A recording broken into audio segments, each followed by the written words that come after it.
All right. Welcome to this episode of Phototheology, and I'm your host, Doug, and today we have another exciting episode of Phototheology. Well, I don't know. It depends on how long, you guys can handle this conversation. So, we're still talking about skin tones. Okay, we're still talking about, skin tones. We're on the topic of that. And today what we're going to talk about is we are going to talk about the alternative to the SLR.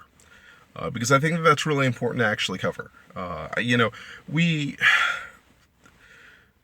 We've gone through very many stages of this conversation, understanding subject matter to, understanding the advice you should be looking for to different, technological alternatives, whether you're looking at something that's new or old, or just a different kind of system, So we've hit this up from various different angles, and this is one of the things that, quite frankly, it's one of the things that I get asked so much about, that the reason why I'm taking a topic which you would probably think might take 30 minutes to talk about, and I've literally expanded it, to what will probably be between, we'll say, for the sake of the conversation, 6 to maybe 9 hours, is that this is a heavy thing to deal with. It is. And keep in mind, we haven't even talked about flashes or reflectors or studio lighting versus outdoor lighting or anything like that. We haven't done any of that stuff. Okay, we haven't. And the reason why I haven't really gotten into any of that stuff is A, because at this point in time I don't have an interest to do so, and B, it doesn't deal with the core issue of the concepts of how do you get great skin tonage. It doesn't deal with that. There are certain ways to shoot in photography under certain conditions which will give you good light casting. That it will do. But even with the best light casting in the world, if you don't have a good platform to work from, meaning great gear that deals with, I want to say, portraiture skin tonage, then when you do portraitures, they're just never going to look that great, okay? So I'm assuming in this conversation that you understand the concepts of fill flash and, backlit, sensor capabilities and all those kind of things. I'm assuming that kind of stuff in this, all right? The lighting aspect, I'm assuming you guys have down to a minimal, all right? And if you don't, then that means you have to go through your journey of learning how to shoot portraiture, and that's different from what we've talked about here, because what we're talking about here is out of the box, getting something that truly does speak to it speaks to those desires and the needs of being able to accomplish what you want to accomplish without being left out in the cold and thinking to yourself, wow, if I only had this, then I could do this, or if I got to wait until next week to get that, and then I can do that, and so on and so forth. So, we've gone through various stages, but the stages that we've been going through really do center around camera gear in the sense of the actual camera, because that in the end is what matters the most. You can always, deal with flashes at a later date. You can always choose a better time of day. You can always wait for overcast to basically, set in. You've always have the option of, going underneath, a tree with some shade or creating an artificial canopy. You can always do those kind of things, and you'll find those things along the way. So for those who have been listening to this conversation and they've been thinking to themselves, why hasn't he talked about, the environment in which it's, ideal to shoot skin tones in? That's because A, half the time it will be artificial for you, or B, it won't be. So, it's one of those things where that's to each their own. Okay, that's to each their own. I hear a lot of photographers who say, I like to shoot with natural lighting. You know why they like to shoot with natural lighting? It's because they don't understand how to do studio lighting. That's why. Or they like to shoot with natural lighting because they don't have their own studio or they can't afford their own studio, So it's, I don't want to get into that stuff, okay? I just don't want to do that right now. What I'm talking about is when you make that initial camera purchase, and you're going out to hit those goals of saying, hey, I want something that can, capture my portraiture subject with the utmost accuracy. How do I do that? And for those of you who are on a budget, we've obviously had this conversation that there are many different ways that you can go about doing what you want to do. But I'm going to give you guys another alternative today. And the question that you're going to be listening to today is DSLR versus non-DSLR. So in the camera market, you have certain categories. You have, digital SLR, you have mirrorless, digital SLR, you have travel zoom camera, you have small and sleek, you have super zoom, you have compact camera, and so on and so forth. Okay, we could go on and on and on about categories.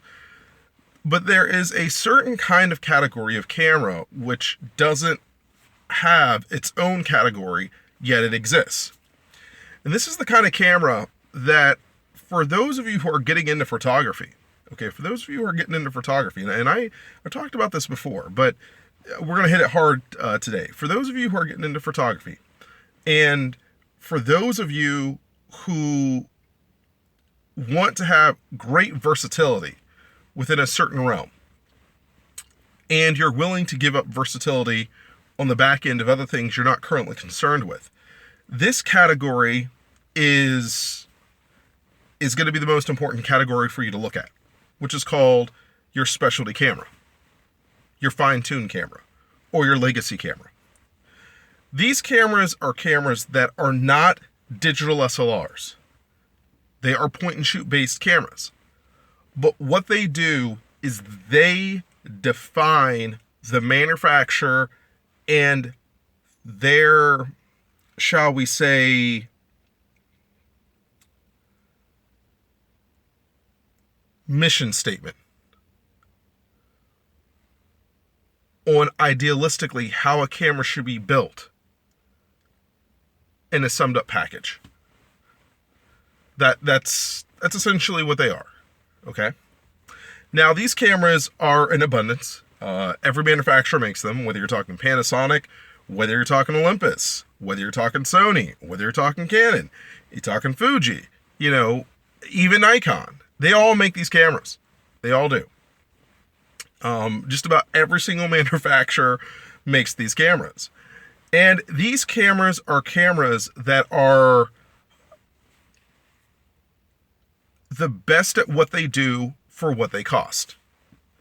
But the catch to this, this style of camera is that when you make the purchase for this camera, there are certain things you're not going to be able to do. And for the cost of what you spend, you really do have to figure out, can you go without what they're not going to offer?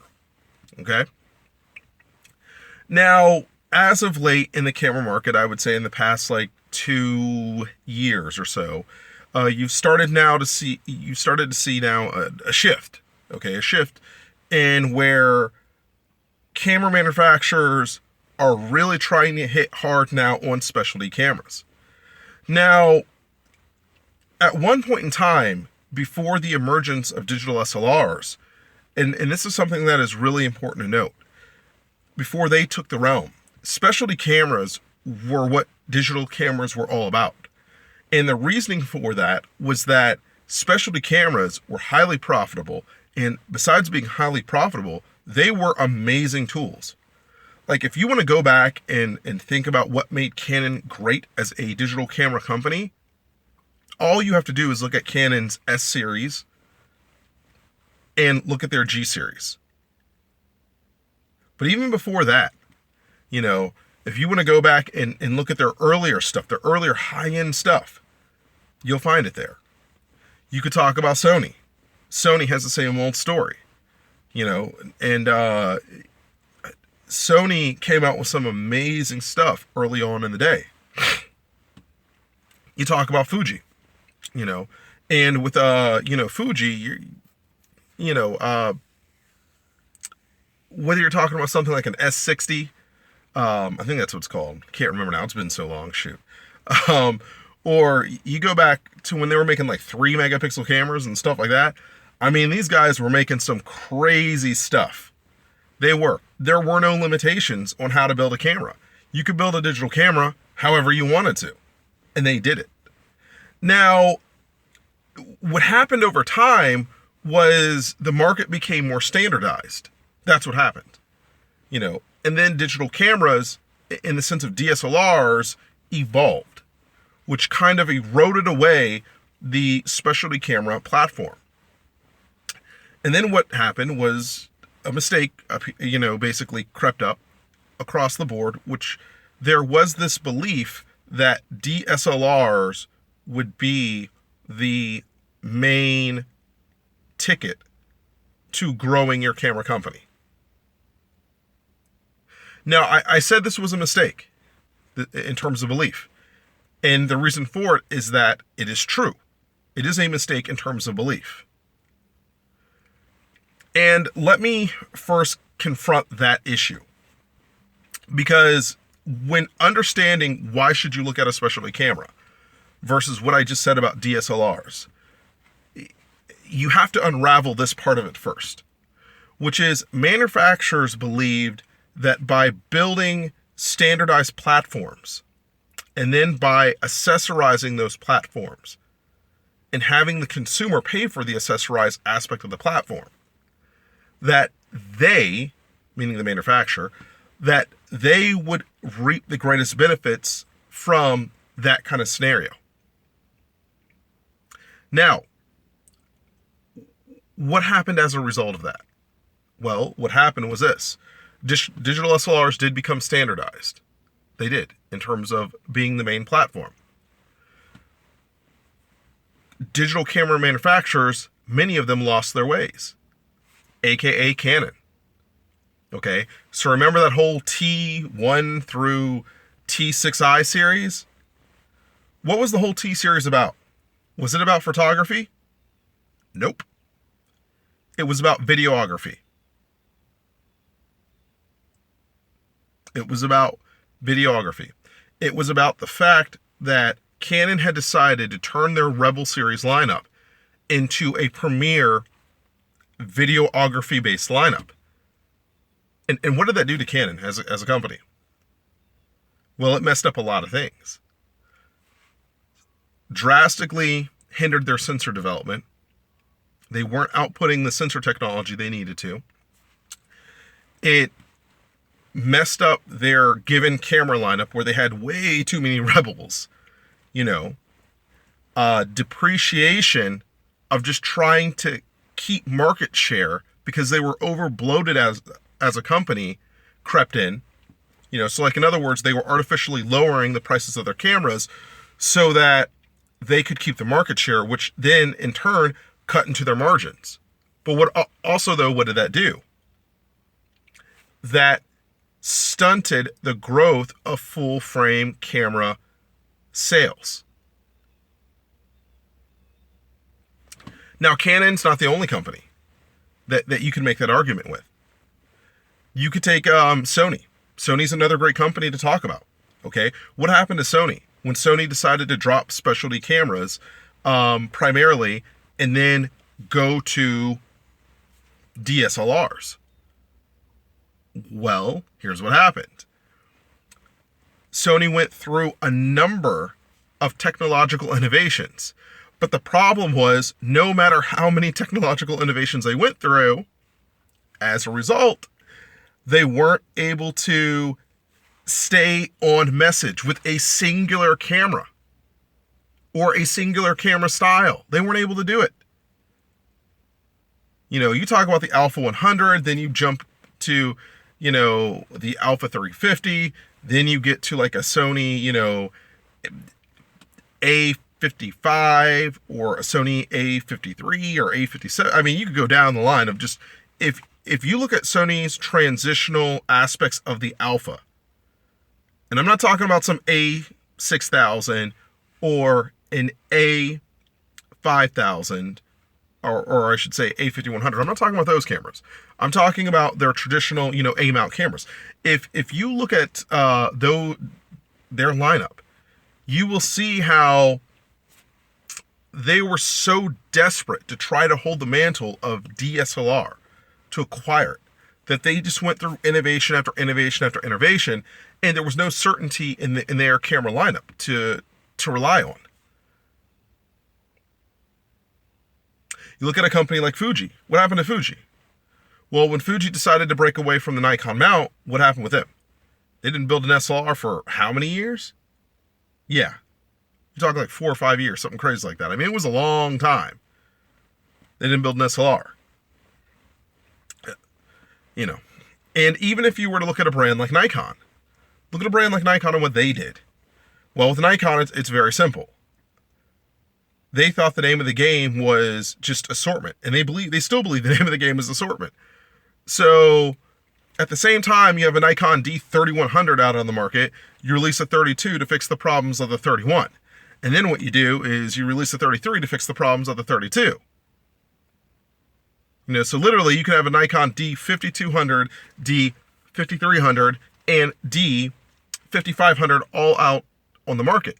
You have 3 variances of essentially the same kind of camera. What does that tell you? It tells you a lot. The problem that manufacturers ran into was they thought that building these bigger, better, more advanced bodies, or more flexible bodies, however you like to look at it, because they weren't necessarily better, but more flexible, and building them in a mass production form was going to gain them greater market share, but also give them longevity.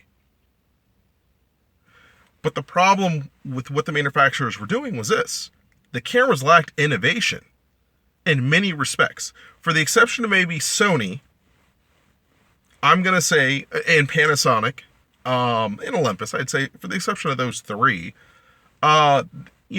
most other camera manufacturers lacked innovation. Now, eventually, like Fuji regained their innovation, but at a high price.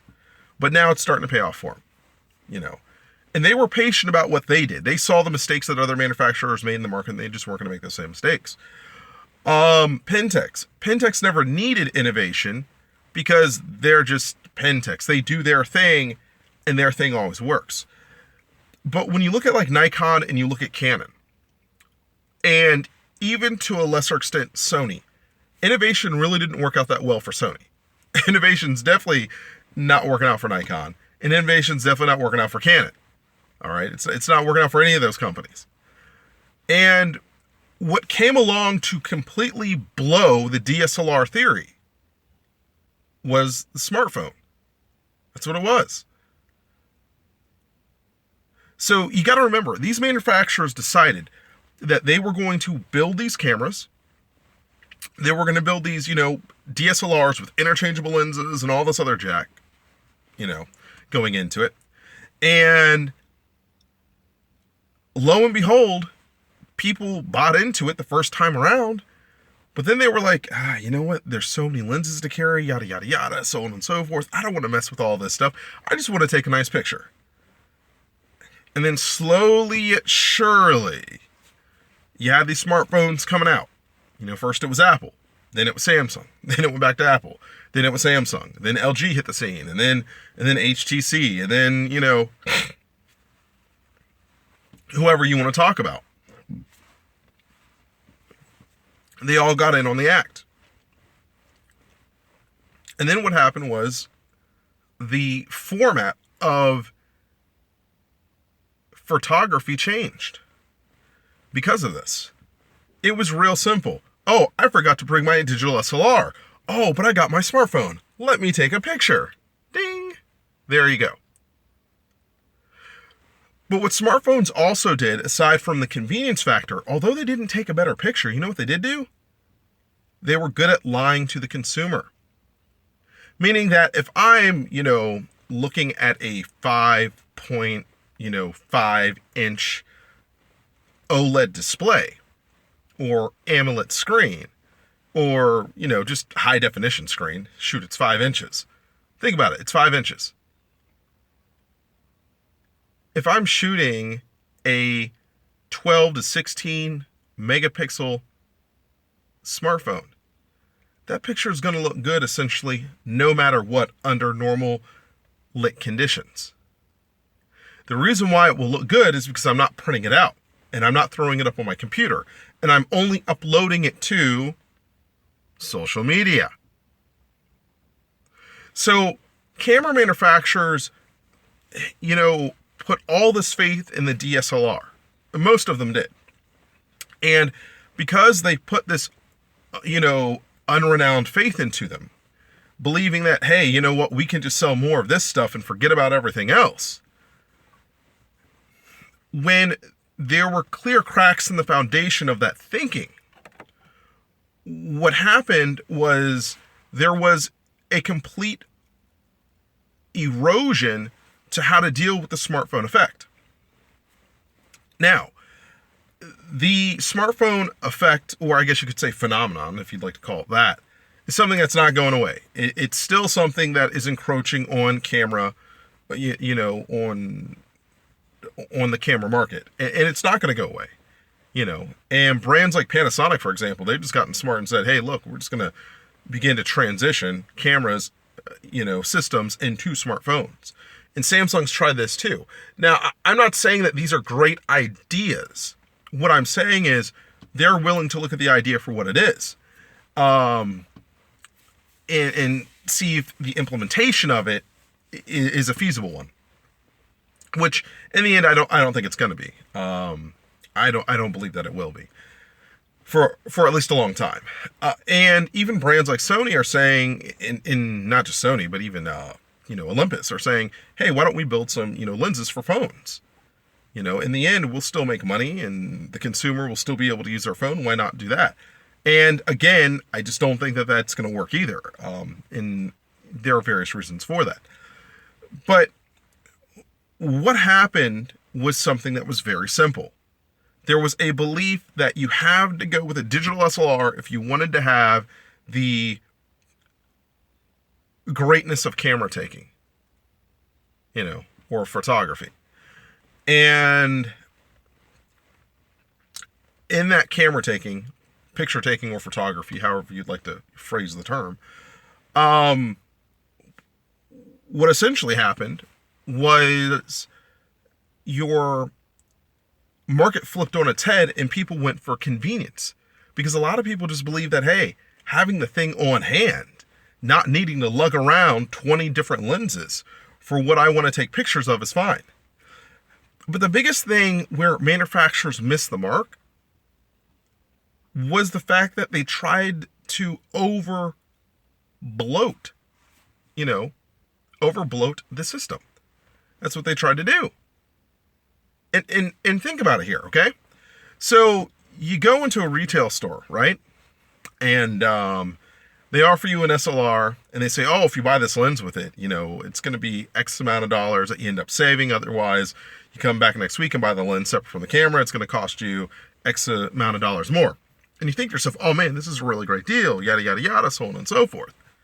Then you take it home and then you realize, you know what, this thing's big, it's clunky, this thing's not really doing that great in, my in-home scenario, because the guy at the time who sold it to you didn't sit up here and tell you that, A, if you're going to shoot indoors, you need to have, a high-speed, lens of like an f1.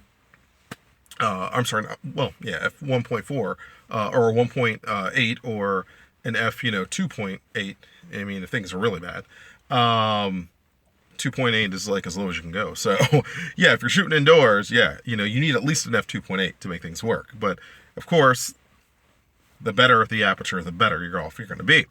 But the guy doesn't tell you that. So you got some 55, or 18 to 55 millimeter lens, that's like a 3.5 to a 5.6. And then you're thinking, okay, well here, let me go grab this other lens, and then it turns out to be like a 75 to 300 millimeter lens, a 4.5 to 5.6 and no stabilizer either, and here you are trying to fumble your way through, trying to take pictures and nothing works for you. So then of course you just pull out your smartphone, you take a picture, and then you just say, finally I got it. I should just use this thing. I don't even know why I bought this thing. And then you end up returning back the DSLR. Yeah, that happens all the time. That happens all the time. It does, and think about it. More pictures are taken on smartphones now than they are on digital cameras. That's a fact. In fact, I believe the iPhone is the phone that's most used to take pictures. Or it might be like a Samsung Galaxy class now, but it was iPhone at one point in time. So, to my point of what I'm talking about, there's a lot of validity to what I'm telling you. Whether you want to listen to it or not, don't really care. The fact is, the truth is the truth. So,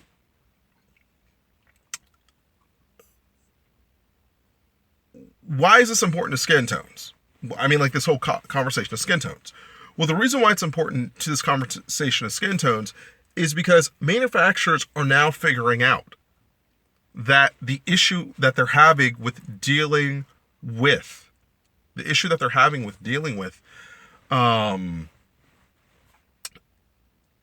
cell phone market is that they're not building cameras that are made to deal with phone picture taking at their level. And this is now something they're trying to course correct. So all of a sudden now, like the newest camera I would say that's coming out on the market pretty soon is going to be the Fuji X70, with its flip up screen so it can do selfies, and it's 35 to, I think it's 35. Anyways, 35 2.8, or f2.8 lens. That thing is going to be a beast. It's going to be a beast. I'm probably going to end up buying one, in fact. And it's got touchscreen to it as well. But when you look at the situation that, the camera market is in right now, and you got the barbarians at the gate, which is, of course, the cell phone market in terms of what we're talking about. The problem that you run into is trying to overcome cell phone cameras.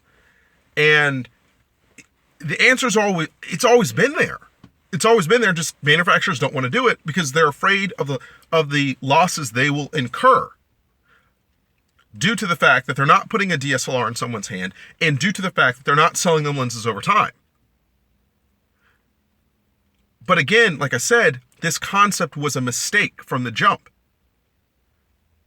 Because what good is trying to build a camera system that you have to piecemeal over time to a consumer if they're not willing to buy your camera?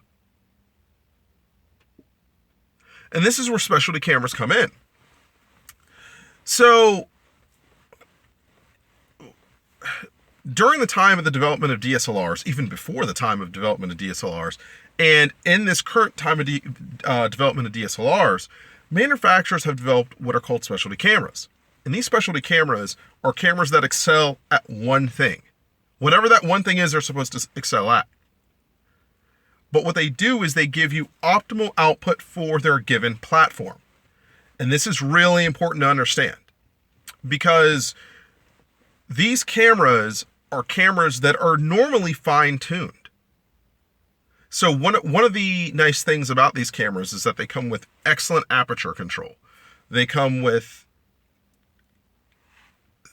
excellent programming in terms of imaging processor to image output. And they come with, I want to say a fine balance of resolution to, we'll say, image output. What I mean by that is this, is that these manufacturers know for the majority of these cameras that if you're going to build it in a point and shoot body, 12 megapixels is generally the best way you can do it. Now, if you use a bigger sensor, then possibly you can go a 20 megapixel route and be okay. But when you look at cameras like the Canon, for example, G15, 12 megapixels. Look at the Fuji X10, X20, X30. Look at those cameras. They're 12 megapixels. Look at the Panasonic, their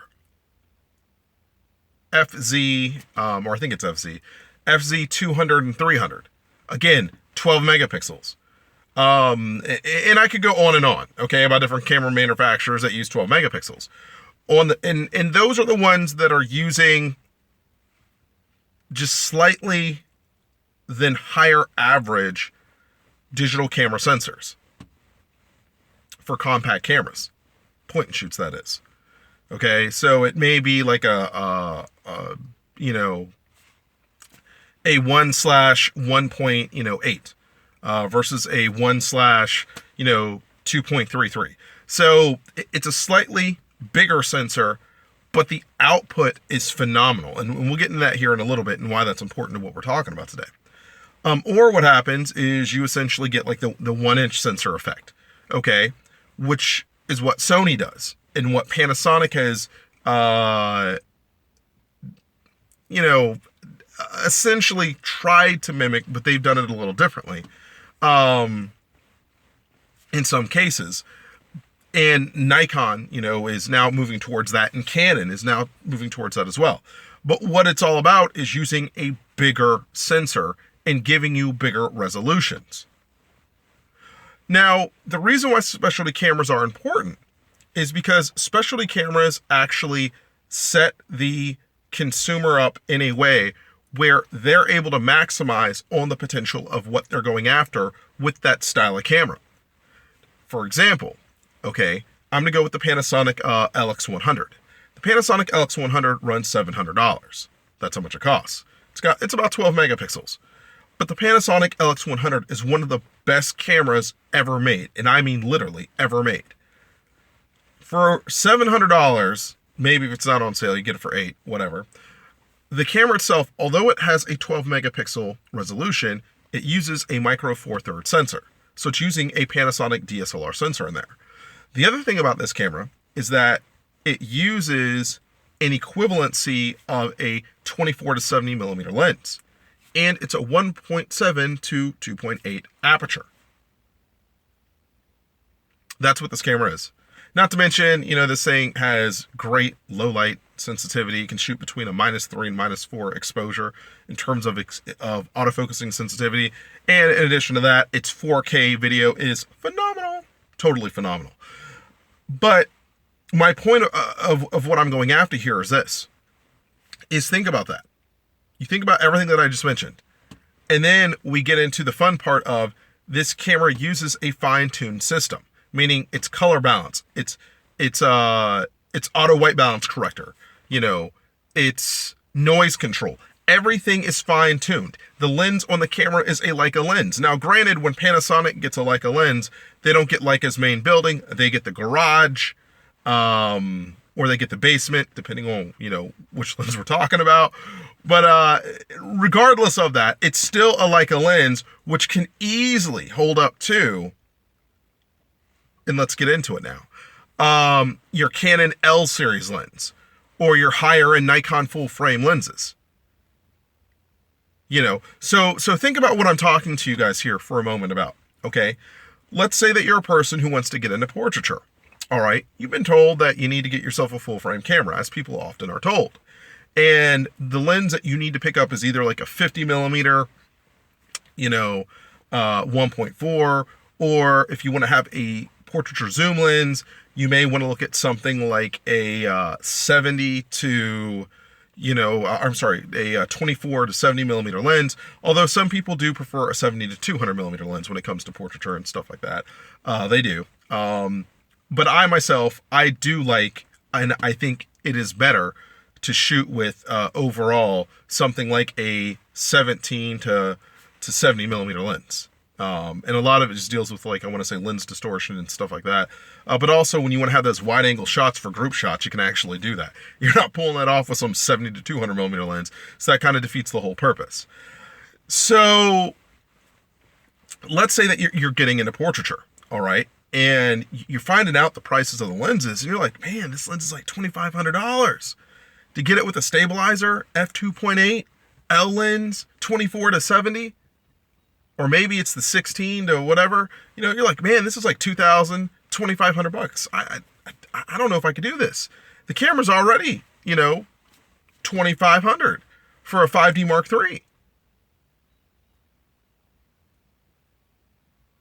So then you run into the scenario where you're like, you know what? Okay, I've listened to what everyone's saying, but I just need to, and here it comes. I just need to get an entry-level DSLR, learn how to use it, and then I can work my way up to something better. AKA, I'm not good with money. I don't have the patience to save, and I'm not ever going to make the true investment that I should make into that Canon system in order to get what I want out of it. All too often, again, going back to the original, one of my original themes here on phototheology, people have a $10,000 expectation and a $100 pocketbook. So for those people who have that issue, this is where specialty cameras come into play. Because what you're able to do is you're able to take the fundamental foundation in terms of mechanics of what you wanted in that full frame system, and you're able to translate it into a smaller and more affordable package, getting what you want to have. Mind you, getting what you want to have, but at the same time, you're within a price budget that is acceptable. Again, if you're thinking you're going to spend $500 on an SLR and you're going to call it a day, and you want to get into portraiture photography, or if you want to get into whatever photography you want to get into, then you're living in a dream world. You're going to have to spend more money than that. Okay. Now, we've already talked about, old gear versus new gear. We've had that conversation. But old gear versus new gear still doesn't fix when you need to have something like a 24 to 70 millimeter 2.8 lens, because old gear versus new gear is not fixing the price of that lens. That's $2,500. So the way you get around that $2,500 lens is you go with a specialty camera. And like I said, the Panasonic LX100, it's only like $700. But the lens system on that thing is equivalent to, and I mean literally equivalent to, the Canon, 24 to 70 millimeter lens. If you're talking about sharpness, clarity, you want to talk about lens distortion, you want to talk about mechanics in terms of autofocusing and all that fun stuff, it's right there with the full frame counterpart. Now, granted, if you take a Canon, and I want to make this clear, if you're going to sit up here and take a Canon 5D Mark III and put a 24 to 70 millimeter 2.8 lens to it, sure, yes, in certain areas, it is going to beat out a Panasonic LX100. It will do that. Now, I'm not denying that it will. When you get to low light control and stuff like that, it will, in terms of ISO output and things like that.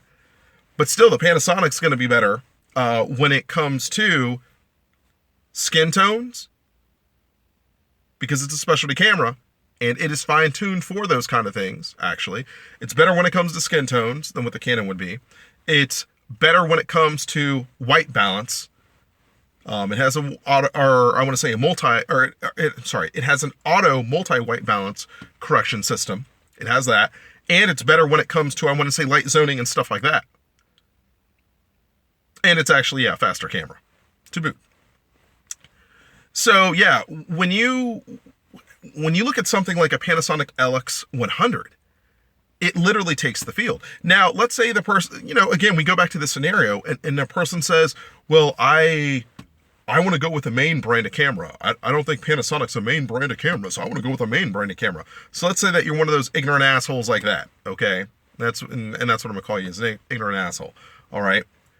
And you want to spend, an hour of your time bitching and complaining to somebody about how what you want to do shouldn't cost $5,000, although you want what the manufacturer outputs at a $5,000 price point. So let's say that you're one of those ignorant assholes.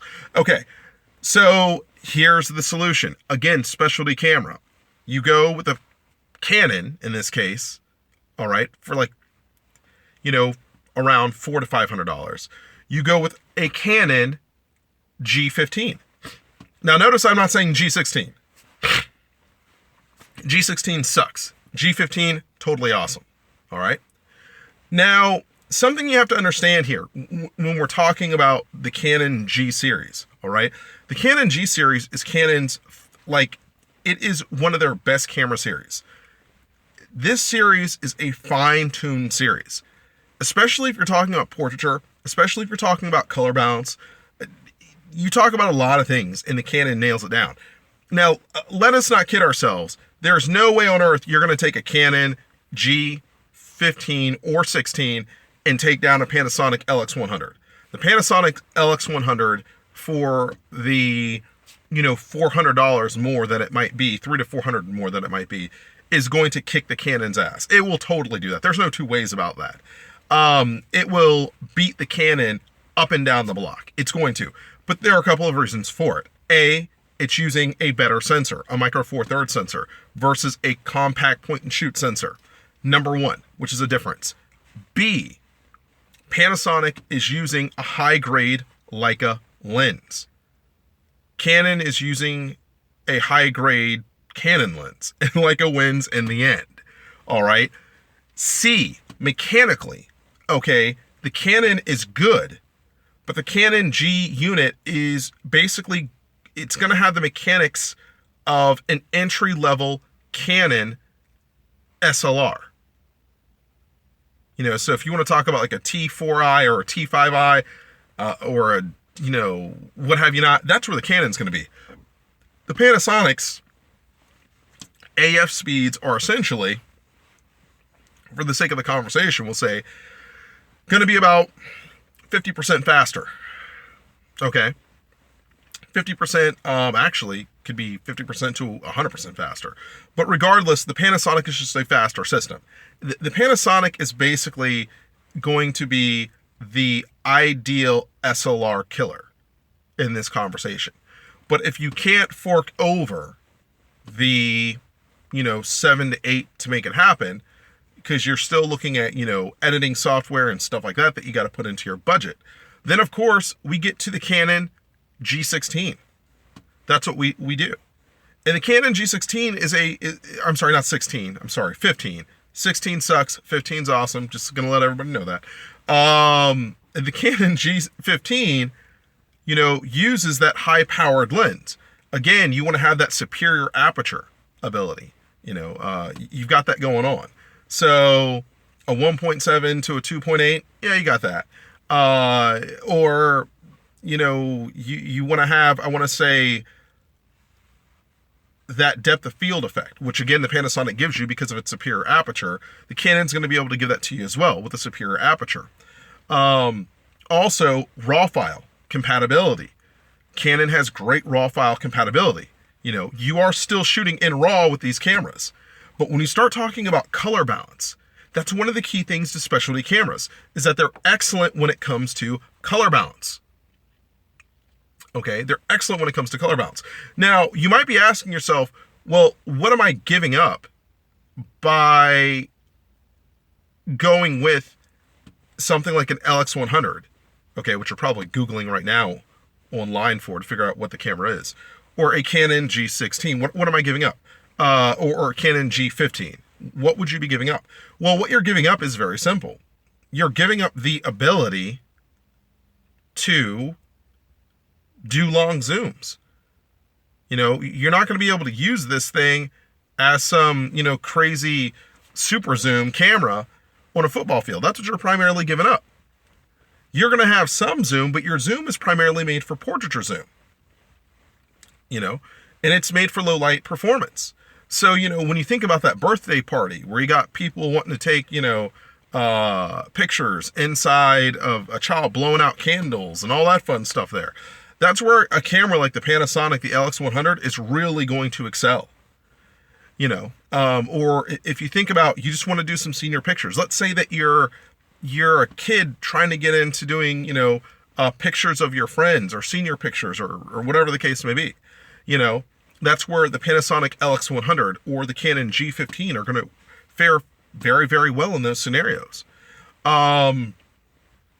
and so on and so forth. But let us not stop with Canon and Panasonic. Let us go further. We go to Fuji now. Now, Fuji, man, I got to hand it to them. These guys are amazing. With Fuji, it works a little differently. Depending on whether you get, the Fuji, we'll say X10, X20, or X30, you're going to have a different type of experience with each camera. Each of them deliver technology in a different way. They're packaged in a different way. But if you want to have a camera that works like an older, or gives you that feel of nostalgia of a person who shoots with an older 35 millimeter film camera from like the 60s or so, 60s or 70s, I should say, then Fuji's going to come as close as you're going to get to that. That's the first thing, is that ergonomics and control are something that they're really big into. Another thing, though, that Fuji's like really, really big into, though, is output and performance. And they do use their X-Trans sensor in these cameras. And as you go up through the different lineups of cameras, you get what I like to call an organic lens. And the way it works with the concept of the organic lens is Fuji is able to craft a lens that really does simulate the human eye curvature. This is one of the real amazing things about, actually, like the X20, which is one of my favorite cameras. Also, not to mention exposure control for autofocusing. You're easily talking like a point, I'm sorry, not a point, but a -3 to a -4 again. So you pick up that Panasonic low light shooting capability. Except I think overall the Fuji actually is a little more, I like it just a little bit more, that's all. But they're both pretty comparable. And the Fuji does an f2 to a 2.8, and they use essentially a 4x zoom, and basically it's like a 28 to, whatever. But my point of what I'm going after here is that if you're talking the Fuji, you're talking a really nice system. Now, where Fuji really comes into play is this. Fuji is great at reduplicating colors and stuff like that. But the key thing about Fuji is you got to shoot in RAW and you got to convert. That's straight up what it is. You got to shoot in RAW and you got to convert. But what's really nice about Fuji is dynamic range. Now, Panasonic has dynamic range, don't get me wrong. They totally do. And in the end, yeah, they're going to beat the pants off the Fuji. But again, there's a difference between me talking about a camera that's $500 and a camera that's $7 to $8. Okay, so let's throw that in there again. But the Fuji is like the alternative to the Canon. I see them as the real viable alternative to the Canon. The Canon G15, where it's going to do really, really well, is sharpness and clarity. The lens that Canon puts on the G15 will give you essentially the sharpness and clarity of, a Nikon D700 with a 24 to 2.8 lens. I mean, like, it's really good. That's why I brought up the G15 in this conversation. And the color balance of that thing the color balance and output of that thing is literally, equal to the Nikon D700, if not better. And this is the G15 we're talking here. Now, the Fuji, it works the same way. You have that sharpness, you have that clarity, although the Canon is still sharper than the Fuji. Keep in mind, Fuji does tend to have a softer image, but the reason why they have a softer image is because dynamic range plays into it.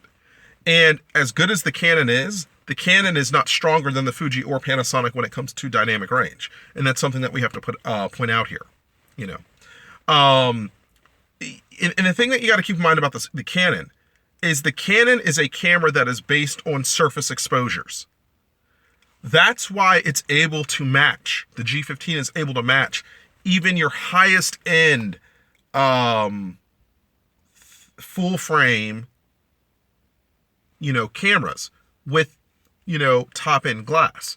The reason why the Canon G15 can match those things is because they deal with surface exposure. The moment you step beyond surface exposure, it's done. It's over. And that's something that you have to understand about the Canon. What that means is that you have to be in optimal lit situations to gain the full benefits of the Canon. But if you are, guess what? It's there. With the Fuji, though, the Fuji's on a totally different level. The Fuji doesn't need optimal levels of exposure. It's able to fill in the blanks itself in the way that the Panasonic is able to.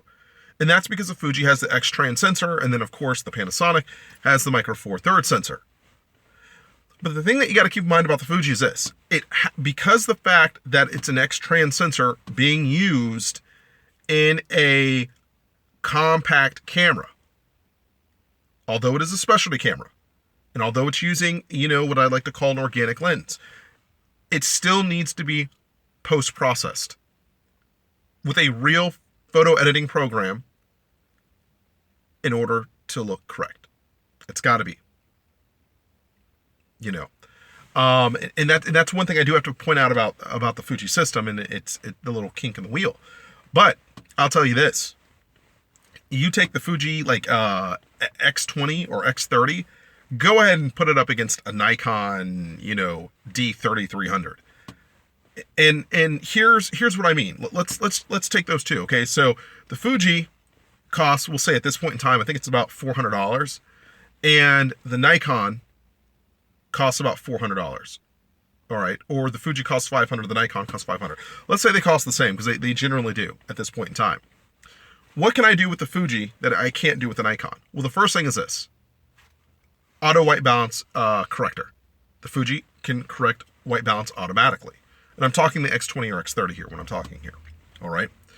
Also, lens wise, I have a 28 to we'll say 100 millimeter lens, just for the sake of this conversation, okay? It's an f2 to a 2.8. With the Nikon, what do I get? I get an 18 to 55. 3.5 to 5.6. With the Fuji, I have an exposure capability of -3 to -4 in terms of autofocusing. So in other words, I can see in a -3 to -4 exposure in terms of autofocusing. With a Nikon, with a 3300, maybe I'm lucky if I got like a -1. Okay, you want to go beyond a -1, you're on your own there. All right, it's not going to happen. Fuji can shoot about, I want to say 12 frames a second. The Nikon can shoot, we'll say roughly about between 3 to 5 frames a second, depending on which model we're talking about, within that realm of price.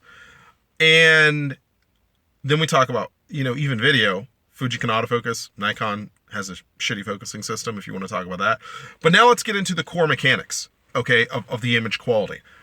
Specialty camera. So it's clear that the Fuji is mechanically a superior system to the Nikon, in the way that the Panasonic would be a superior system to the Nikon. But then you get into the image itself. And what do you gain from the imaging system? Okay, well, because Fuji's using the X-Trans system, they use, a Sony sensor, and then they basically, recomposition the system so that it gives a certain kind of output. But the main thing about the Fuji that gives it its advantage over the Nikon is its colors and its balancing. And no matter what you do with an entry-level Nikon SLR, and even if you go higher on up, it's still not going to reduplicate, to a certain extent, the colors of what the Fuji is going to. And I'm talking purity of colors. So then when you start talking about skin tones and stuff like that, the Nikon's not there. The reason for it is it can't see a red as a red. It sees a red as an off red. It sees an orange as an off orange. The blue may be, pretty well saturated, but it has a hard distinction of dealing with purples and stuff like that. All those things add up. And we're talking with an entry-level Nikon SLR here at this point, where the Fuji doesn't have those kind of issues. Now, the Fuji will have its own color cast, but its color cast is made to deal with, fleshy, there we go, fleshy subject matter. In other words, it's made to deal with people, animals, so on and so forth. That's how it works. Now, another thing that's important to understand is, again, RAW. When you buy a RAW program, and let's just say that you buy something as simple as Corel Paint Shop Pro, okay? So we're not even talking DxO. We're not talking Capture One. We're not talking any of that nonsense. Let's say you buy, Corel Paint Shop Pro. The latest one out. When you put the Nikon into RAW, granted the picture is going to look better than what it would be in JPEG. But when you put the Fuji into RAW, what happens is you recapture everything that the JPEG lost. This is one of the things that you got to be careful about with specialty camera systems. Is you get into the scenario where you're trying to shoot JPEGs, the JPEGs are good, but you want better. And you're not realizing that specialty cameras really do depend on RAW to crank out the best in them. So again, you're using a superior lens. Again, you're using a superior RAW system.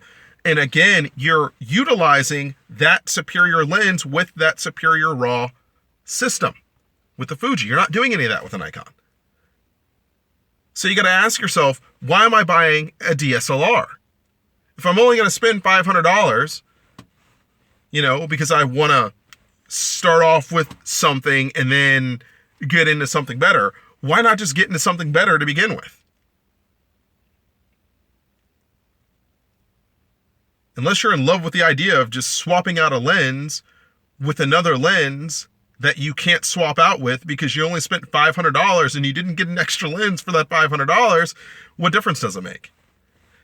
Now, I know some people are going to sit up here and say, oh, what about those one camera packages, during the Christmas season where you could get, that 55 to 200 millimeter lens. Okay, yeah, you have fun with that.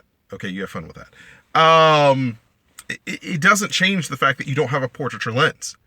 And it doesn't change the fact that if you want to match the output of the Fuji or the output of the Canon G15 or the output of the Panasonic LX1, you're still spending $2,500 on that Nikon lens. If you want to, on that 3300 or on that 3200 or on that 3100, if that's what you're looking at, I don't know.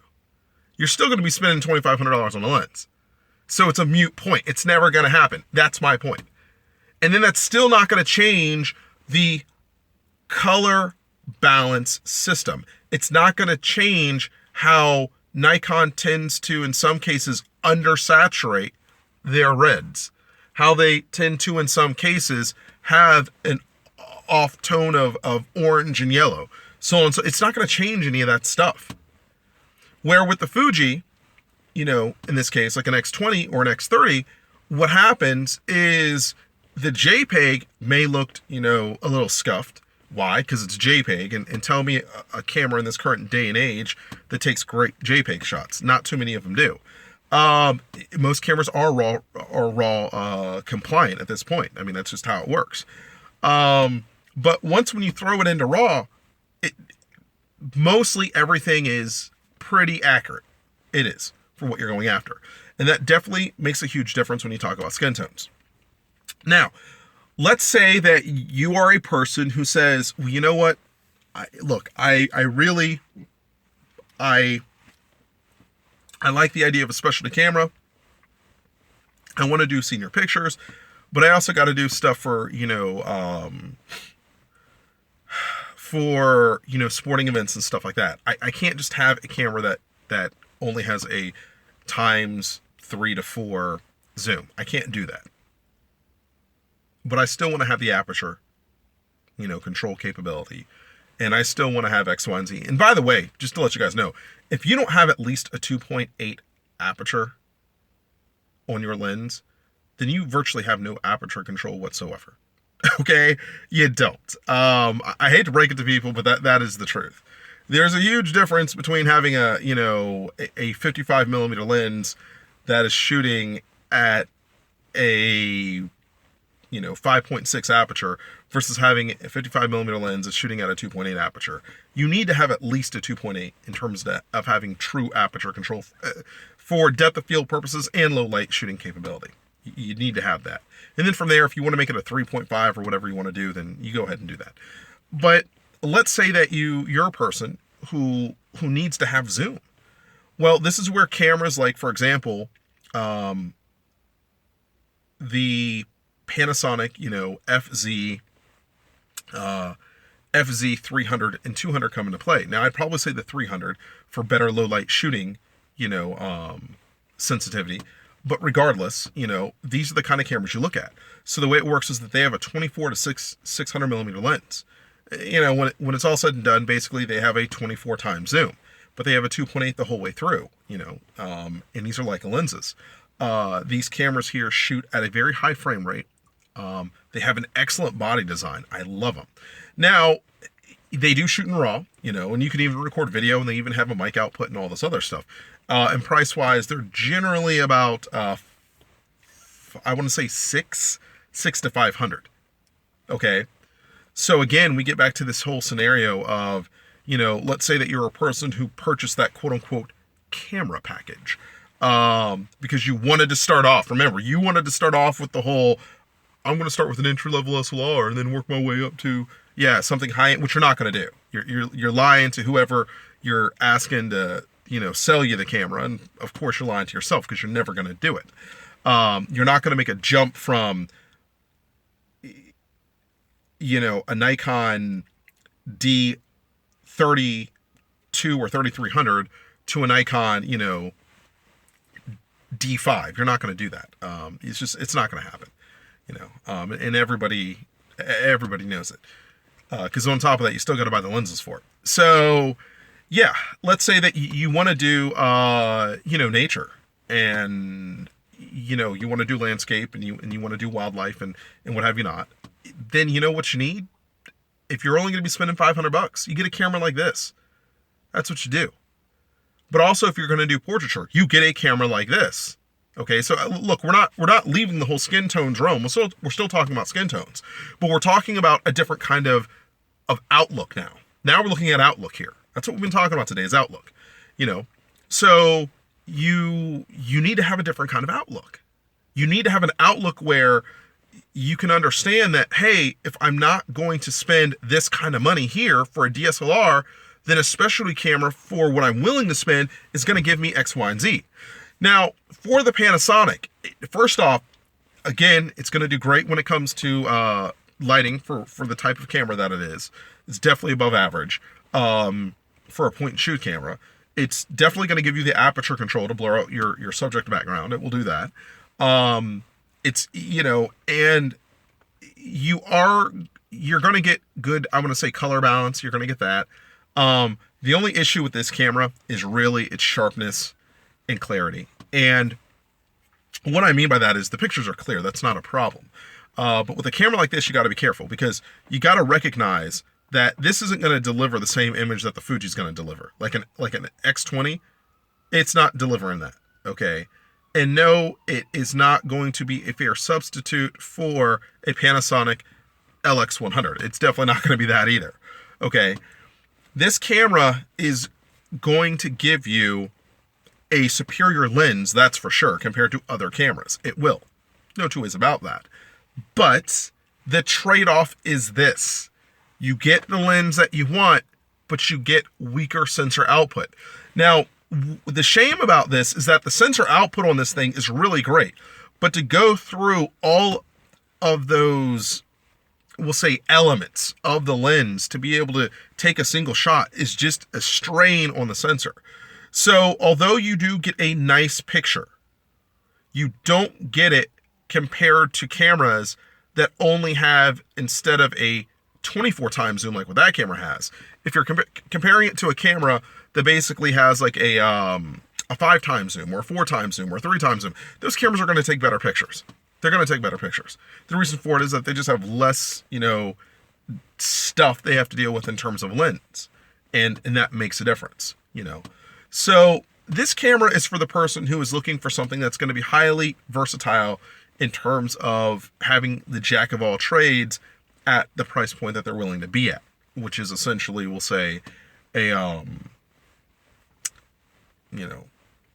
for all practical purposes, a $500 price point, $500 to $600. If you're looking for that jack of all trades, the Panasonic's the way to go.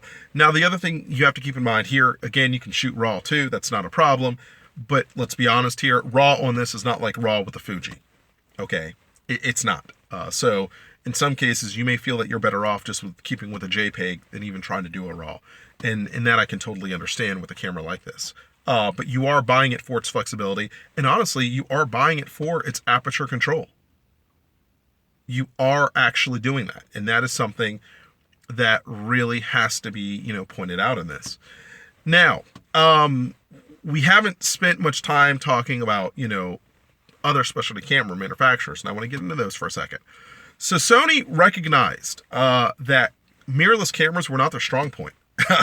They recognized that, and they came out with their RX series, which is a specialty camera series. It's a specialty camera lineup, and it's very interesting because you have like your RX10 and RX10 Mark II. So for people who want to have greater resolution output, because keep in mind, we've been talking about essentially 12 megapixels this entire time. Now let's jump onto the 20 side. You want to have greater resolution output. Okay, 20 megapixels. And you want this thing to look like it came off the Zeiss bandwagon. Well, guess what? That's what the RX10/RX10 Mark II are going to do for you. These cameras definitely are better, excluding the Panasonic LX100, are better when it comes to noise control. They are. You're talking about an f2.8 lens the whole way through, and you're talking about having a 24 to 200 millimeter lens. Now, it doesn't take a rocket scientist to see where this is going, okay? These cameras only have one real weakness, and that deals with autofocusing. Autofocusing on the cameras are good. They're definitely equivalent to an entry-level SLR. They are equivalent to an entry-level SLR. But you have to keep in mind, when we were talking about the Fuji surpasses an entry-level SLR. It's definitely better than that. And your exposures, you had like a -3 to -4 exposure. Panasonic LX100, again, -3 to -4 exposure. Panasonic, like FZ300. You've got like a -2 to -3 exposure. So in other words, they're stronger when it comes to autofocusing sensitivities. The Sony's not, but here's where the Sony's going to pick up. So if you go with something like an RX100, or I'm sorry, not RX100, but an RX, 10, what are you really gaining? Well, let me answer that. Here's basically what you're going to gain. All right, here's what you're going to gain in a nutshell with them, is you're going to gain greater sensor output. That's the name of the game with Sony, greater sensor output. So like, in other words, let's say you got 900 to 1300 to below. All right, let's look at the core reality here of what you're entrenched in. You're in a situation where you got about 9 to 1300 to below. You want to go look at an SLR like a Nikon D5500. Okay, Nikon D5500. If you were going to try to get the same lens system that the Sony has, it runs like this: 24 to 70, f2.8, $2,500. Maybe if you're lucky, you get it for $2,000. I don't know. 70 to 200 millimeter, f2.8. Again, $2,400. Maybe if you're lucky, you get it for $2,000. And if you are lucky, you notice I keep saying if you're lucky. Okay, so you got to get those two lenses. That's, no matter how you want to tell a story, that's $4,000 to $5,000 in lens that you got to slap onto that D5500 in order to get the same setup or semi-setup that you got going on with the Sony. Reality check. Again, it's not going to happen. And understand something here. We're no longer talking about the person who is saying, well, I want to start off with an entry-level SLR and work my way up. What we're talking about now is a person that's saying, listen, I'm an enthusiast. I want to be able to do X, Y, and Z in terms of shooting, but I didn't know it was going to cost me, essentially $6,000 to be able to do basketball games or to be able to do senior pictures, to boot. Like in other words, if you are a person who's doing portraiture, okay, but you're captivated in an environment where you do more school events and stuff like that. So you do the senior pictures, but you also do, the sport events and things like that. A, you're spending more than $500 to make that happen. We can already talk about that. But B, more importantly, if you can't budget yourself for like $6,000, then what do you need to do? You need to look at an alternative. This is where specialty cameras come into play. Yet again, this is where they come into play. Now, there are a couple of different ways to look at an alternative. But for the sake of this conversation, what we're going to be talking about is we're going to be talking about the RX10 and the RX, 10 Mark II. So these cameras have a 24 to 200 millimeter f2.8 lens. They use a contrast detection, which I want to say, depending on how you feel about that, it might be a little slower in lower lit situations. A little slower in lower lit situations. But the reality is, if you're buying a Nikon or a Canon, like a Canon T5i or a Nikon, D5500, or a Canon, I'll even go as high as a Canon T6, a Canon T6 series, you're still not going to do great in low lit situations, regardless of that. It's just not going to happen, okay? So it doesn't matter. But then again, we talk about the lens. Yet again, and quite honestly, what good are skin tones if you don't have your depth of field to boot? This is what's so ingenious about specialty camera systems, is the Sony's going to give you a fine-tuned system for skin tonage. You're going to get that, okay? Don't worry about that, all right? Now, is it going to be Fuji? No. Is it going to be Panasonic? No. It's going to be Sony, which is still a step above Canon and Nikon. Yes. All right. So it's still better than those. But you got to pick your battles. You got to know what's really going to work for you. You got to pick the right gear for the right situation. And remember about the whole episode about advice and getting the right advice, and about what other cameras cannot do versus what a camera can do. Remember, I told you it's all about listening to what other manufacturers can't do. You're hearing right now what other manufacturers cannot do. Now, I want to be clear about something, okay? In the time that you listen to this video, within a year to 2 years, you're definitely going to see a change in Canon and Nikon's attitude towards these kind of cameras. Canon's already started building 1-inch base sensor specialty cameras, but their systems, they suck, okay? Their autofocusing is terrible. We're going to leave it at that, okay? We're not even going to take them seriously at this point in time. But they see the writing on the wall, and they're trying to address it, all right? But my point to what I'm talking about here is this, is you want DSLR performance, but you don't want to be swapping out lenses. And more importantly, you want a fine-tuned system. Keep in mind, specialty cameras always have a fine-tuned system. They always do. And what does that mean to you? Well, here's what it means to you. It means your color palette is as good as it's going to get, probably for that manufacturer, especially within a reasonable price range of what you're willing to spend. It means that your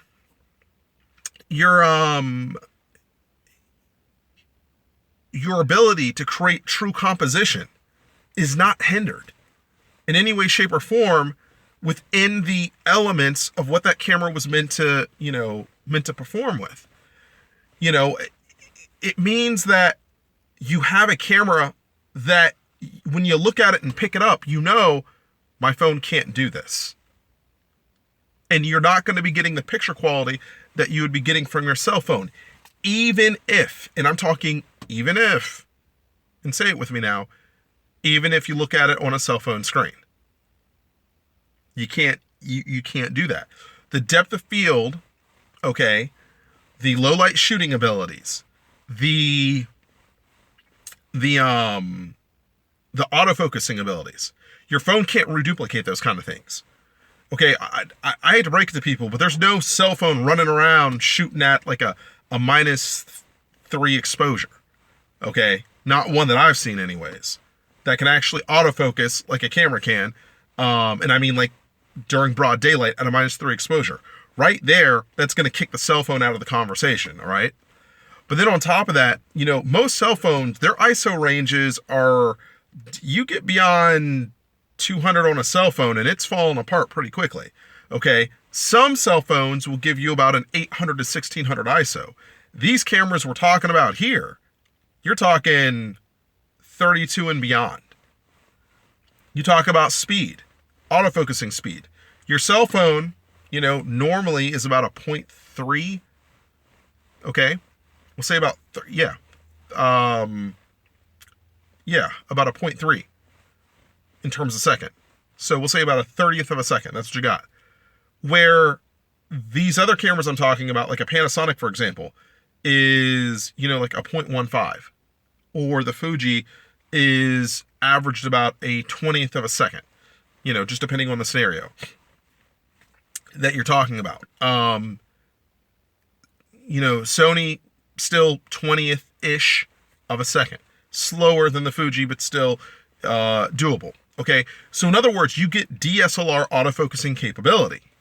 But the last thing that I got to point out here in terms of what we're saying here is this, for what we've talked about so far, then it comes down to the color system and the white balance. And this is where just entirely cell phones fail. But this is also where a lot of DSLRs fail as well. And this is one of the reasons why so many people have abandoned DSLRs and have gone to their cell phones. If you're using a Canon Rebel or you're using a Nikon 1000 series camera, you don't have an auto white balance corrector. You definitely don't. I mean, I don't know if you've ever said if you're taking a picture. Well, probably most of you have. But I mean, you take a picture in some low lit situation and you'll see how it uses just the worst auto white balancing systems just ever. And you definitely don't have a multi white balance corrector, meaning that white balance on one area of the picture will be, or within the frame of your picture will be one way, and then could be another in another way. You don't have that. With specialty cameras, minus Canon, you're going to have that.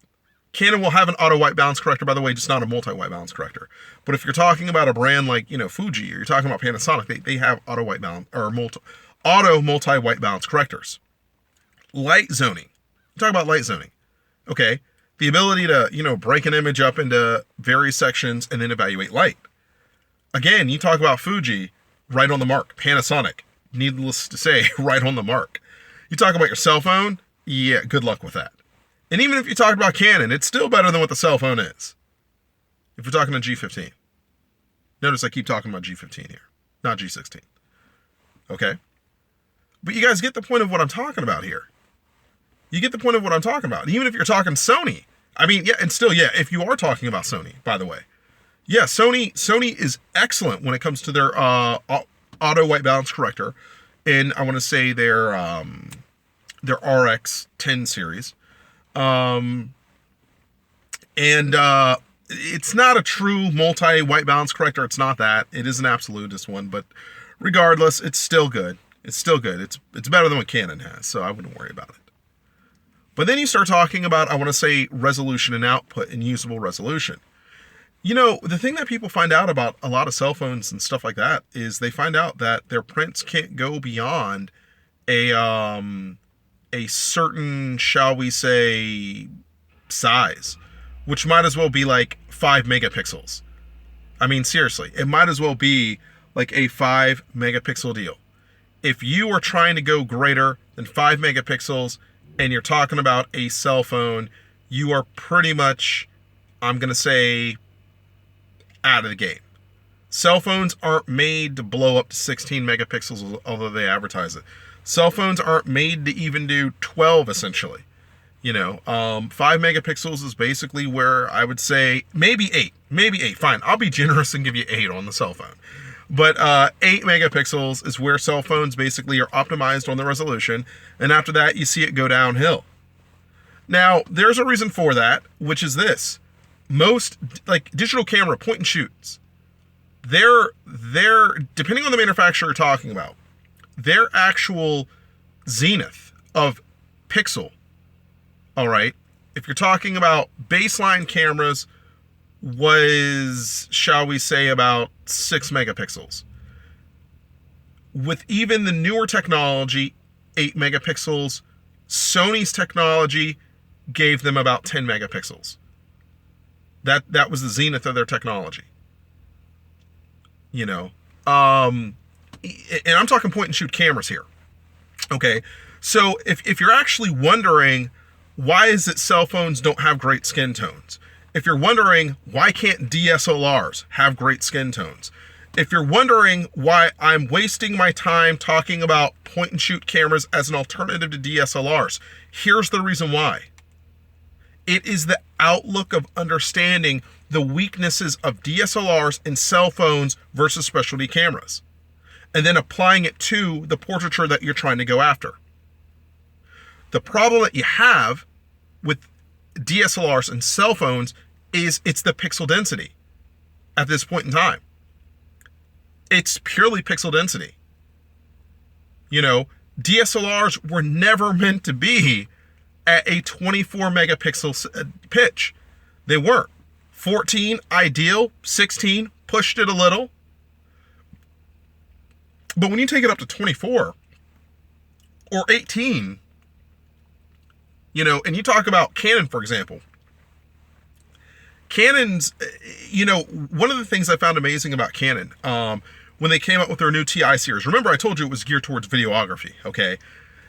Canon had decided that they were going to drastically change the image quality of the Rebel. And they were using the Digix 4 processor at the time. The Digix 4 processor was able to go up to 14 megapixels. That's what it was able to do. 14 megapixels, and then it was out. It was like, I can't do it anymore. Okay, and I mean, process the image with true, you know, absolute integrity, you know. And this was shown with, I want to say, their G series camera, that the Digix 4 could do 14 megapixels. So Canon decided with their T1i, here, let's do 15 megapixels. Then they decided with the T3, let's do 18 megapixels, the T3i. You know, let's do in the T2, you know, so on and so forth. But it was like, let's do 15. No, let's do 18. And if you go back and look at the Canon Rebel series, look at the Canon SX camera. The last Rebel made at 12 megapixels. Then look at the T5, T2, T3. Look at those cameras, and you will see a degradation in image quality. The reason why you have the degradation there is Canon understood that it was much easier to build a non-fine-tuned camera system and degrade image quality in contrast to your full-frame system that you put multiple imaging processors in, if that's what they want to do, and you're using a bigger sensor, if that's what they want to do, which it's full frame, so they normally do. And, you know, you give it auto white balance correction and all of the above. That's what Canon decided to do. They wanted to create a rift within the Rebel series, and they did it. And keep in mind, this is not a conspiracy theory here. This is a fact. Just go look at their lineup and go look at the output of every single unit, and you will quickly draw these conclusions and understand, wow, these guys really did sit up here and put it to the consumer. That's also why Canon was so willing as a manufacturer to depreciate their product in order to keep their market share. It's one of the reasons. Because they knew they were building cameras that were not going to stand the test of time in terms of image quality. Now backtrack to your fine-tuned cameras, your specialty cameras that I've been talking about the entire time. The reason why they're built with 12 megapixels, or the reason why they're built with specifically a 20 megapixel, is because the foundation is optimized for that on up. That's the whole thing about it. So when you look at a Canon, again, G15, or you look at a Canon, you know, an S90, or an S100, or an S110. Look at a Canon S series, okay? Forget about the G. You can look at one of those if you want to, honestly. You look at those cameras are fantastic cameras. Not the 120 though, that thing sucks. S120. But their S series camera is amazing. Like their S70 was an amazing camera when it came out. Amazing camera. I love that camera. And their S80 was an amazing camera too. S90 going forward, not really too big one, but still, for its time, Canon knew what they were doing. Now, granted, those Canon cameras are 7 megapixels, and they're 7 to 8 megapixels. But like for like your S70 or S80. But here's what I would say: go back and look at the Rebel series at that point in time, compare it to the surface quality of your S series camera, and then you tell me which one's better. You see where I'm coming from with this now? Do you guys see where I'm going with this? Manufacturers look at things differently than the consumer does. The consumer walks into the room and they say, well, I want to have a camera that's going to be $500. The manufacturer says, okay, there are 2 ways we can build a $500 camera. If we build it in an SLR market, $500 is the starting point, and you got to go all the way up to like, $5,000 if you want the real deal. Or what you can do is you can buy it in a point and shoot market. $50 is the starting point. $500 is going to be your top end. In the end, you're spending the $500. But there's a huge difference between being at the top end in a point and shoot market, which is your specialty camera series market, or being, low end in an SLR market. So you've got to understand these things when you're talking about, how do you achieve better portraiture in terms of like your skin tones and things of that effect? How do you do it? Well, there are different ways to do it. I already told you. Number one, start off with a conversation with someone who knows what the hell they're talking about. Okay? And in their conversation, look for them to say why other systems won't work versus why the system they're talking about does work. That's number one that you want to do. Number two, what you want to do is you want to basically weigh out the benefits of older technology versus newer technology. Do you want to go CMOS or CCD? CCD, although older, definitely works better than CMOS does, and it tends to be a lot cheaper. But can you deal with the limitization of noise control and stuff like that? And do you have the money to make up for it in terms of lenses? Meaning that you're going to have to shoot out an f1.4 to a 2.8 no matter what you do. So if you're shooting with CMOS, if you're shooting with CCD, you definitely have to. Okay? Where CMOS at this point in the game gives you a bit more leniency, but it's not fine-tuned. Number three, are we talking about technology, or are we talking about methodology? Which one are we talking about? Are we talking about technology, or are we talking about the actual system? Because if you're talking about technology, then that may shove you to, again, a higher price point to achieve what you want to achieve, and it may not even be achievable under that. But if you're talking about methodology, if you're talking about the camera system itself, like a brand like Pentax, for example, then you're able to basically tune it up to what you want it to be, and then you're able to, meet your satisfactories that way. Now, granted, you always have manufacturers like Fuji and stuff like that on the technological end are going to be able to win it out under their edict. But that's, to each their own, which I do both. So keep in mind, I do Fuji and I do Pentax. I do them both, and I love them both. But then the other thing is this: outlook. Should you go with a top-of-the-line point and shoot and have a fine-tuned system that literally defines what that manufacturer is and what they're all about? The product that the manufacturer actually takes pride in building? Or do you take your $500 and go with the lowest end component of what they have within their lineup? You're buying the product that the manufacturer disdains. Because the only reason why they have to build that thing is because you're not willing to pay for the $5,000 camera that you want to have. What do you do? And how do you do it? These are the things that you're looking at when it's all said and done. This is what makes the conversation so important. And this is what really defines the manufacturer in terms of what they're going after and what they do. And when you understand, these things about your gear that you're going after, that's all you need in order to succeed. Now, I know some people are going to listen to what I just said and say, well, Doug, what about the whole, dark chocolate versus, light chocolate thing, or, white chocolate versus, brown chocolate. What about that? That's a different area. Okay. And you got to remember what I told you at the end of that episode. You can't go around just telling people that kind of stuff because, people they can't always digest that. You got to be in the right company to do that. If you subtract that portion of it out, then what I just told you is what really matters. You got to have the right conversations. You got to be looking at the right technologies and the benefits of those technologies.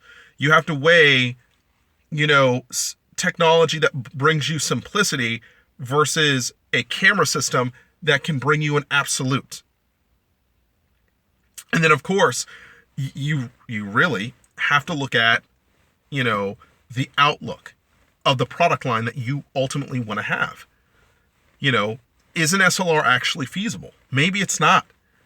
I will tell you this, and this has been my own personal experience, is that people who buy specialty cameras when it comes to portraiture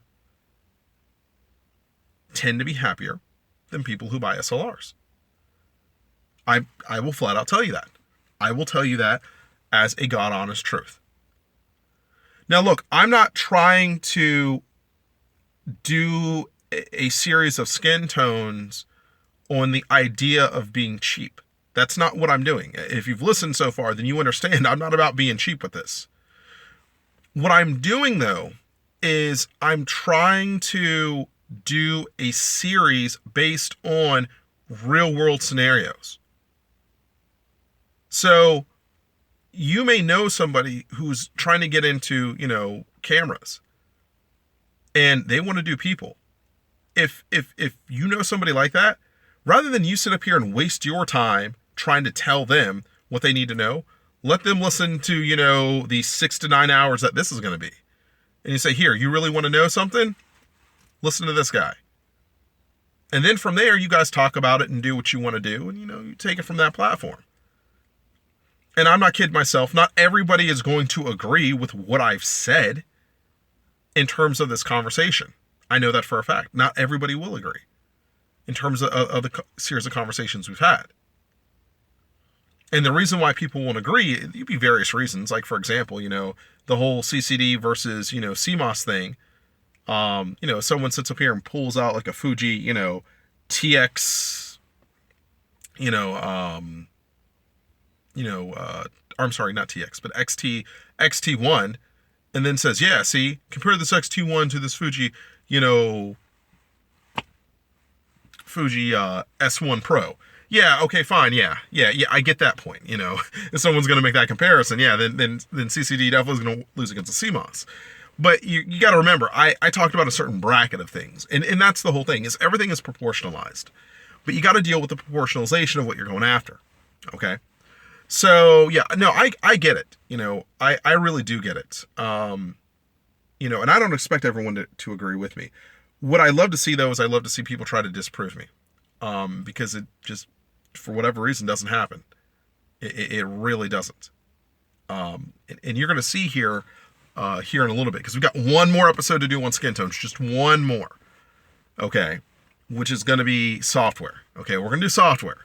We have to do software. If we don't do software, I'm doing a complete injustice. All right.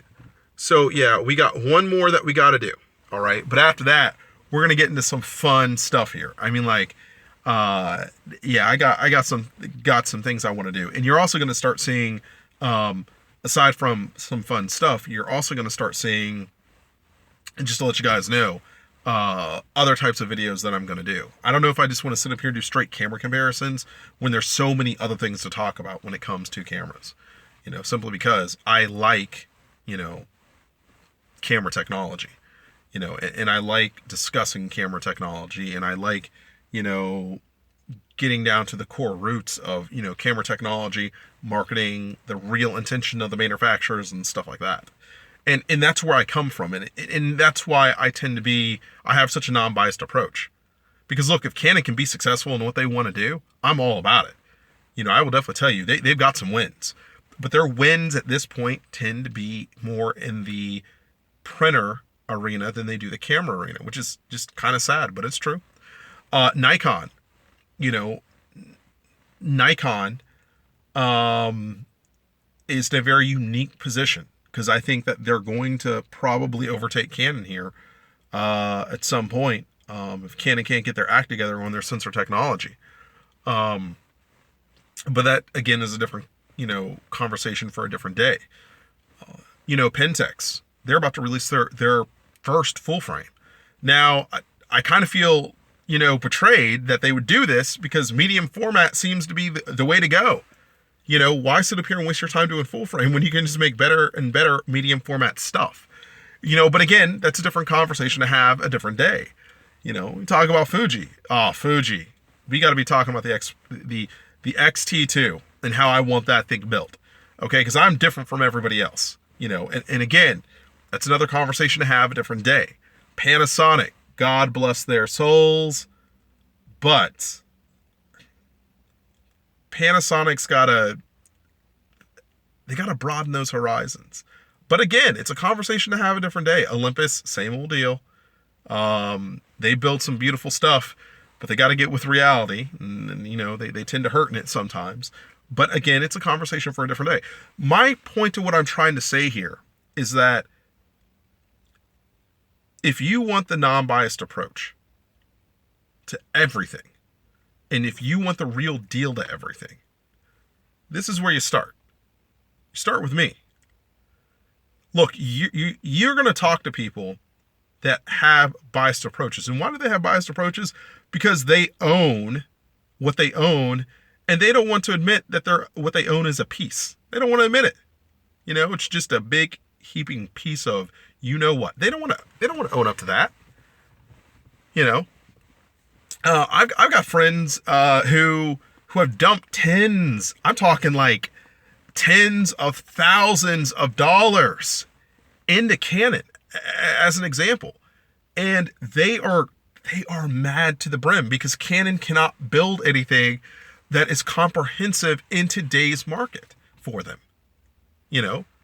Because they're waiting for that 5D Mark IV to come out, and they're hoping that it's going to be the great savior. Although, let's just face the reality, I doubt that's going to happen. And again, that's a different story for a different day. And I've got, friends who use Fuji. And no matter what Fuji builds, no matter how great it is, they're not moving off the Fuji gear they got now.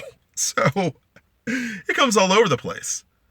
I got, friends who shoot with Pentax. And it's funny because they'll start deviating over to other brands, and I'll be like, no, and no. And here's why, and why. Because I just want to believe that the other brands offer something that they don't. And when they came to me, they knew nothing about what they were doing. And all of a sudden now they've gained all this knowledge in terms of photography. And they think that just giving up the Pentax mantle is going to give them something better. And it's like, not even close. And then there, the absurdities behind it.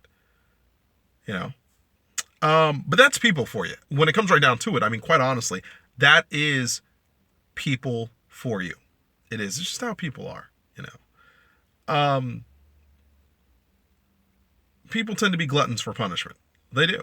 They want to do what hurts them. They don't want to necessarily do what makes them better. But that's why we had the conversation we had today. I was really swaying whether I should do it or not do it. And in the end, I decided to do it because I felt it was best for the whole, ethos of what we were going after here with skin tones. Because the truth is, if you are starting off, you probably need to get a good camera specialist, a specialized camera, rather than a mass-produced SLR. If you're not going to make the investment, the the proper investment into an SLR in the way that you need to make it, then this specialty camera is just the best way to go. So this is one of the reasons why I wanted to have this episode. But like I said, the next episode we talk about software. We got to talk about software, and what are my thoughts on software and skin tones and how should you do it and so on and so forth. And you guys are probably going to be surprised. You're probably going to be surprised how I approach it. So with that being said, you guys take care. Talk to you later. Until next time. Bye.